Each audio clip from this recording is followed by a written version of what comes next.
Hi and welcome to today's discussion. I'm grateful that we are here today again. This is our conversation evening every Sunday. So you're welcome and thank you for joining me. I am Patricia Abokede and I'm the one hosting this conversation. I'm a child protection activist, a trauma recovery coach, and I'm passionate about helping people understand trauma, heal from their wounds, and live a healthy, happy life by breaking cycles of abuse. So, thank you for joining me today, and let's dive into today's discussion. So, today we are talking about something very, very powerful and very emotional.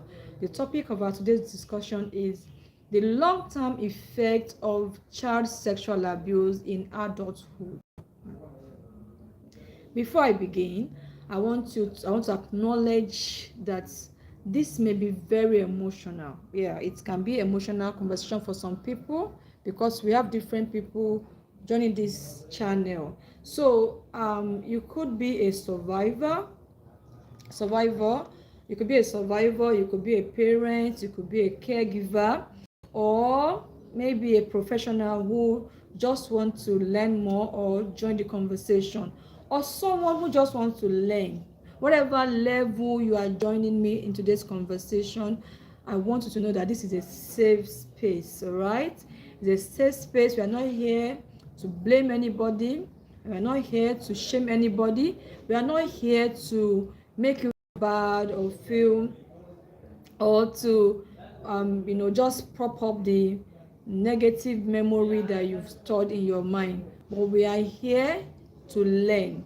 This is just about learning, because understanding is the first step to learning.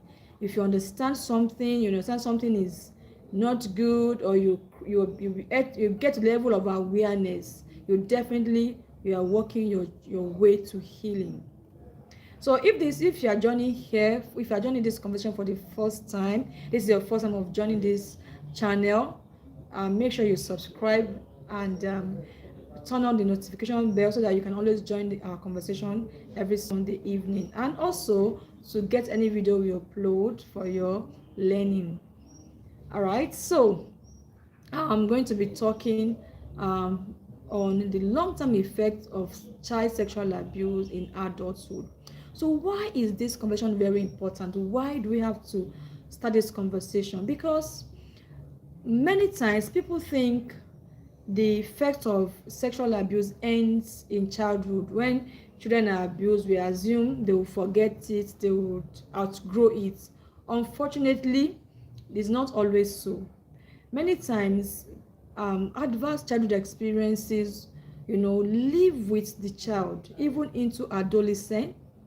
It lives the child into adulthood, sometimes into marriage, parenting, career, and even emotional health. So people don't just outgrow abuse. It doesn't just happen that way, that a child went through abuse and then the child will just forget about it. It doesn't happen that way.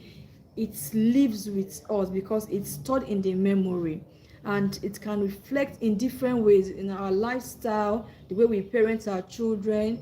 It can occur in adolescence, it can reoccur in adulthood, or even in your professional lifestyle. So many adults are struggling without realizing that what they are struggling with is effects of childhood trauma. What happened many years back, they can't figure it out. They may just be maybe always angry, always on the edge, having emotional issues, relationship issues, and all of this could be because of what they went through as children. Not because they are weak, not because they are broken, not because they are bad people, but because trauma leaves an impact in them. When you go through childhood trauma, it stays with you and it reflects even in adulthood. When trauma is not addressed, it often shows up unexpectedly in adulthood. So you see why we need to have this conversation, and why we are having this we are advocating on preventing or breaking childhood trauma. Thank you very much, Canon, for joining. How are you? Thank you. I appreciate that that compliment.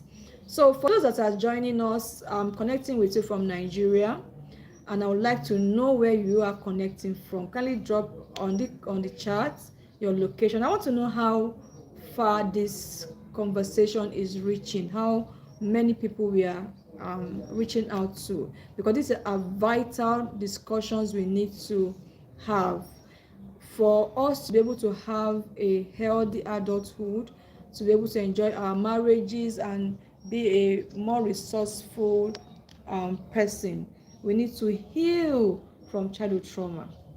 So I'm going to be taking it in stages. So let us look at what happened to a child who experiences sexual abuse. What actually happened when a child experiences sexual abuse? For those that are just joining, I've been having this conversation for the past, we have about 3 episodes already. So you can go to the channel and look at the, watch the previous videos. So let's start with understanding childhood experiences. When a child experiences sexual abuse, something profound happens in that child.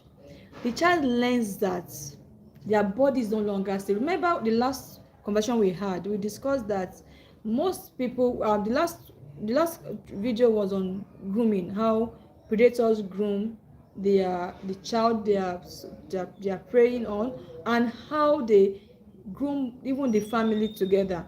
So now most times when sexual abuse happens, the child begins to believe that their body is not safe, that adults may not be trustworthy. Most times it's happen the children are abused by people they love and trust, sometimes family members, sometimes people very close to them. And for children who have been groomed, most times the abuser grooms them with their family, so they already trusted this person. So when the abuse happen, they feel that adults cannot be trusted. They feel they don't matter, their feelings don't matter, because sometimes children who are abused, nobody believes them. Maybe the family did not believe them, the parent did not, or they are even being blamed for the abuse. So they assume that their feeling don't matter, and their boundaries, they also feel that boundaries can always be violated. So this experience, make them lose trust in their environment, in the adults around them, even in themselves. Sometimes children even blame themselves for the abuse. Many children also experience fear, confusion, shame, and self-blame. They blame themselves for what has happened, not knowing that of course it's not their fault. And also the others, it also depends on how the adults in their environment handle the situation.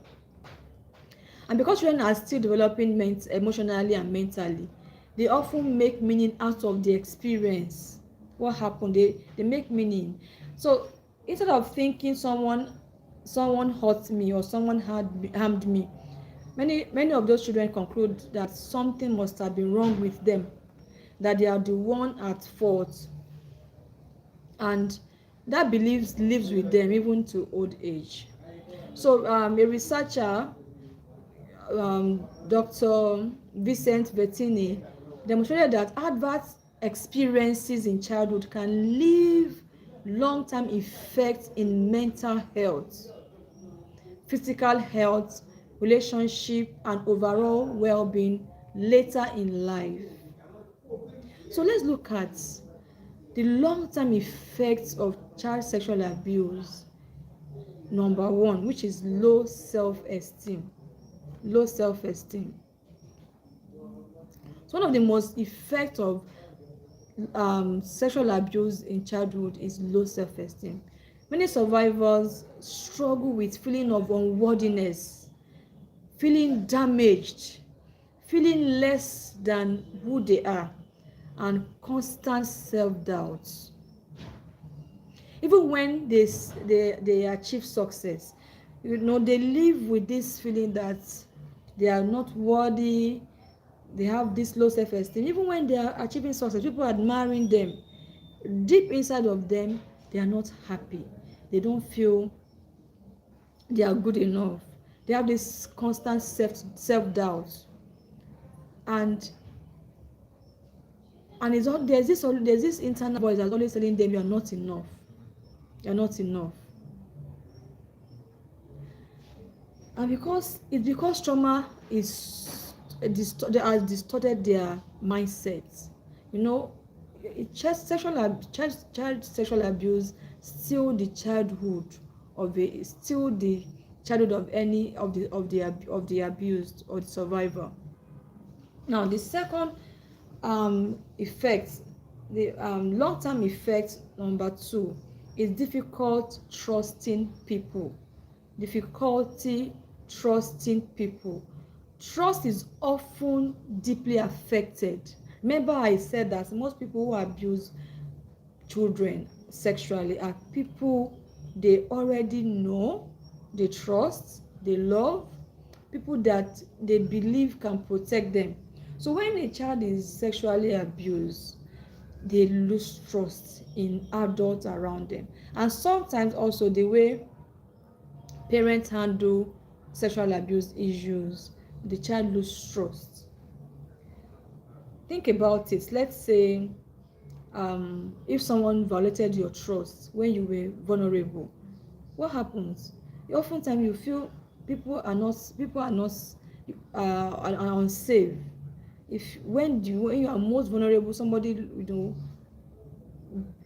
dealt with you and you lost trust in that person.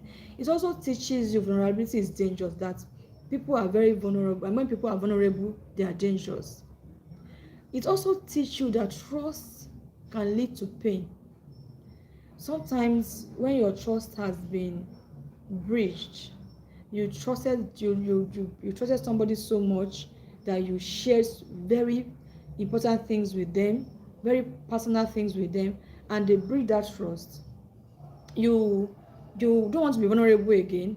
You assume that, okay, when I trust people, I'll always be harmed, and it affects that person deeply. So as adults, this can show up in difficult opening up. You see some people that are in relationship, they can't have deep conversation with their partners. They can't even build a healthy relationship with anybody. They become very suspicious. Fear of intimacy. Some people who experience childhood sexual abuse, sexual abusers, have problem with intimacy. Someone shared with me years back that she was raped. So when she got married, she was frigid, and that almost affected her marriage. Also, people who experience childhood sexual abuse have constantly expecting betrayal. They are always expecting betrayal from their spouse. Many survivors desperately want connection, but because their trust has been breached, they often don't feel safe even in a safe relationship. Now, the long-term effect number 3 is relationship challenges. Now, what does that look like? Many survivors find themselves struggling with romantic relationship. This may look like fear of abandonment. You see, they have attachment problems, difficult setting boundaries, choosing unhealthy partners, staying in toxic relationship. Because they are afraid of being abandoned, they rather stay in a toxic relationship than to break up that relationship and move on or look for a healthier relationship. And they also avoiding relationship. Sometimes some of them avoid even entering relationship entirely. They don't just want it because their orientation about sex has been mad. It has been destroyed. So they rather feel I don't want to have anything to do with anybody that will lead to anything that will become romantic in future. So they stay aloof.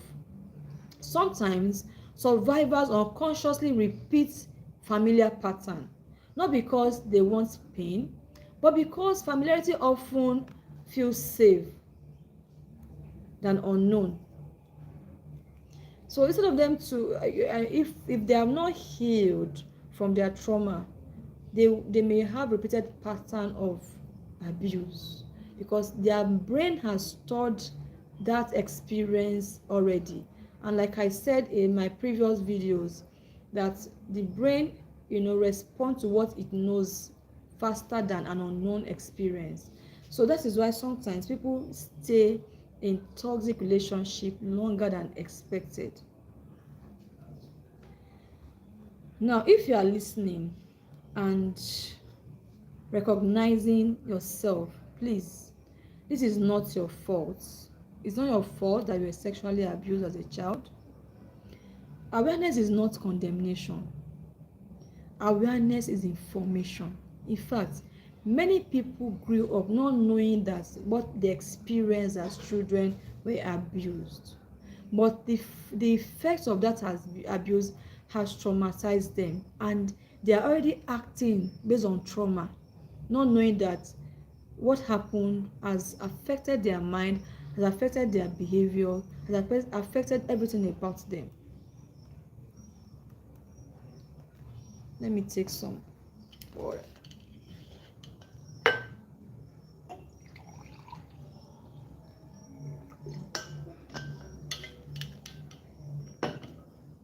So the conversation about on sexual abuse is a very important conversation, because up till now, some people are still well, maybe, and I won't say pretending, are still trying to avoid this conversation.